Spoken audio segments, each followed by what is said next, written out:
This is Radio Taiwan International.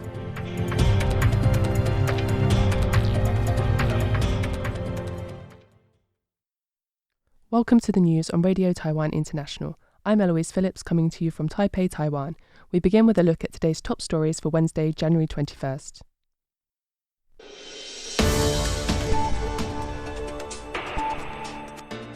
The former DPP Secretary General considers the Taiwan-US tariff deal a major win.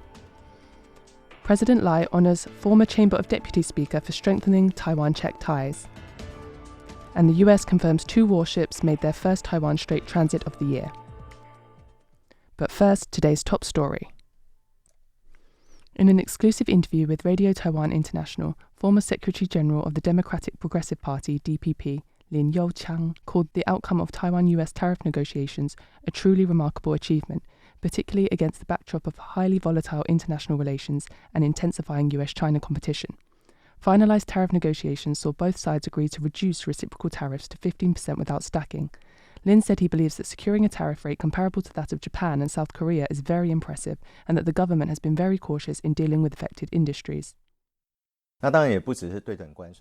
Many international media outlets, especially those in countries that compete with us, are talking about how Taiwan's tariff negotiation results with the United States have put them under even greater pressure. From this perspective, you can see that this outcome is beneficial for Taiwan.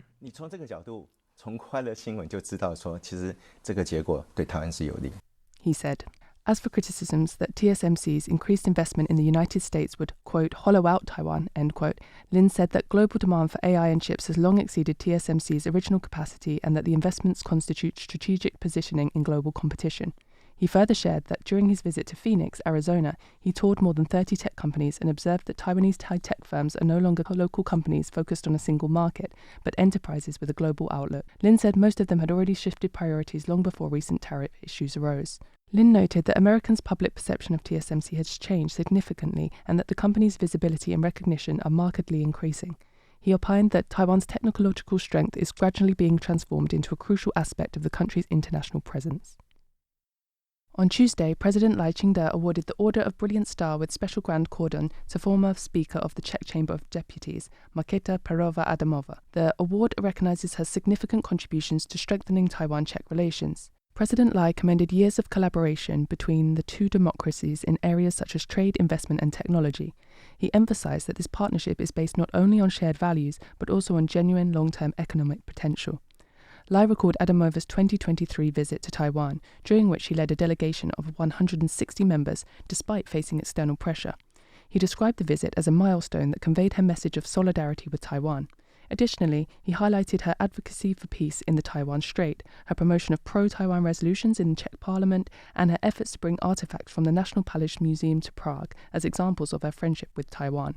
In her remarks, Adamová expressed her honour at receiving the award from President Lai, highlighting Czechia's deep appreciation for freedom and democracy. She described Taiwan as a partner that embodies courage, open-mindedness, and a commitment to peace. Adamová stated that the award is not merely a personal honour, but a symbol of the enduring friendship between the people of Taiwan and the Czech Republic. 2 US warships transited the Taiwan Strait on Friday and Saturday, marking the US Navy's first operation this year, the US 7th Fleet confirmed in an unsigned email Friday. The transit involved the guided missile destroyer USS John Finn and the ocean survey ship USNS Mary Sears, according to the fleet statement, reported by Stars and Stripes and USNI News, and echoed by the official WeChat account of China's Eastern Theater Command spokesperson Su Chenghua. This pairing of a destroyer and survey ship echoes the Navy's first strait transit after President Donald Trump's second term began in February 2025, when USS Ralph Johnson and USNS Bowditch navigated the strait. The Pathfinder-class Mary Sears collects oceanographic, hydrographic and acoustic data to support submarine operations, anti-submarine warfare, mine warfare and special operations, per the Navy's Military Sealift Command website. It can scan seafloor terrain and gather underwater acoustic and physical data to enhance undersea warfare capabilities. The 7th Fleet called the transit routine, occurring outside any coastal state's territorial sea. It demonstrates the US commitment to defending freedom of navigation for all nations and rejects claims inconsistent with those rights. Internationally renowned Argentine-born artist Tomás Saraceno will hold his first large-scale solo exhibition in Taiwan this March at the New Taipei City Art Museum, or NTCAM.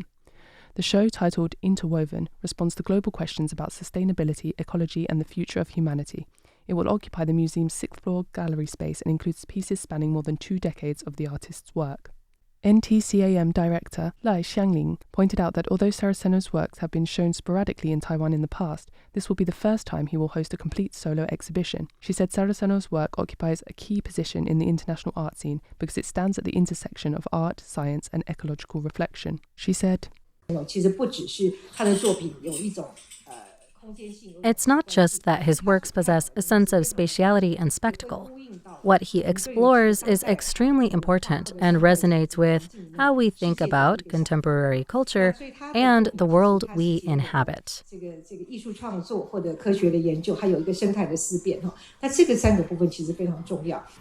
Saraceno's synergistic artworks are informed by his background in architecture, his studies at NASA, and previous experience as an artist in residence at the Massachusetts Institute of Technology, or MIT.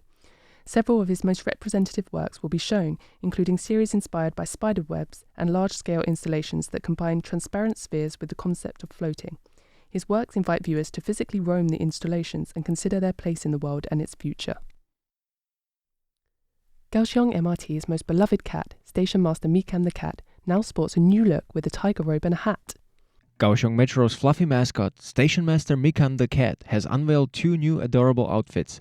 One features a golden tiger robe and matching hat, while the other is inspired by the traditional Mazu parade uniforms from the Beigang Chaotian Temple in Yunlin. Mikan will greet travelers at the MRT Jiaotou station on January 31st and February 18th, the second day of the new Lunar New Year. Dressed in his tiger outfit, complete with a regal hat and cute cat ears, Mikan melts hearts with his wide, innocent eyes. The second outfit transforms him into a charming participant in a temple procession, though his oversized head causes the hat to slip off, adding to his appeal. The Kaohsiung Rapid Transit Corporation announced that a special themed train featuring Mikan designs will run from January 24th through April 30th. This marks the corporation's first collaboration with the Beigang Chaotian Temple, creatively blending Taiwan's temple parade culture with public transit. According to Mikan's fan designer, Xiao Kong, the handmade costumes took a month to create. Fans are already expressing interest in merchandise versions, particularly the tiger robe outfit, praising how Mikan looks just like a little tiger. Mikan's endearing charm continues to attract crowds and inspire a wave of cat-themed collectibles across Kaohsiung. Filiskowski for RTI News. The newly completed temporary overnight apron for Taoyuan International Airport's 3rd runway was unveiled this Wednesday. Transportation Minister Chen Shikai said the 18.9-hectare apron will be able to accommodate 16 aircraft in the future, helping to meet the airport's steadily growing passenger traffic. Chen added that with Taiwan-US tariff negotiations now finalized, the facility will further enhance cargo transportation efficiency between the 2 countries, especially during the Lunar New Year period. He said he hopes the activation of the temporary overnight apron can improve turnaround efficiency and expand parking capacity. The apron is intended to support the airport's operation as they finish construction of the 3rd runway, which is expected to officially enter service on January 30th, just ahead of the holiday season. Thanks for joining me for the news. I'm Eloise Phillips. Stay tuned for another 50 minutes of English language features brought to you by Radio Taiwan International.